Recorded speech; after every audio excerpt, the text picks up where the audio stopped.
शनी शिंगणापुरात भाविकांचा ओघ घटला। सध्या सुरू असलेल्या 10वी-12वीच्या परीक्षेमुळे शनी शिंगणापूर येथील गर्दीवर चांगलाच परिणाम झालाय।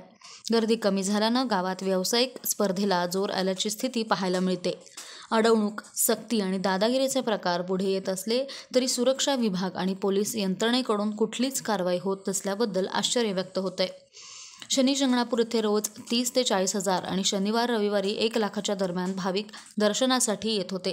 मात्र प्रयागराज कुंभ पर्वणी, 10वी आणि 12वीच्या परीक्षा तसेच राज्यातील अनेक भागात गहू काढणी सुरू झाल्यानं सोमवार 17 फेब्रुवारीपासून गर्दीला ब्रेक लागलाय। गर्दी कमी झाली की गावात आणि रस्त्यावर लटकूंची वर्दळ वाढते, असा आजवरचा अनुभव आहे। गावातील जिल्हा परिषद शाळा, पोलीस ठाण्यासमोरील चौक, शाखा परिसर, पानसतीर्थ पुलाजवळ आणि शिवांजली चौकात रस्ता अडवून सक्तीने वाहने अडवली जात होती।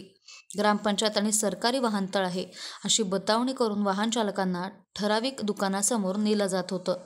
इथे अव्वाच्या सव्वा दरानं पूजा साहित्य दिल्याच्या तक्रारी झाल्या, मात्र दिवसभरात एकही कारवाई झाली नाही, हे विशेष।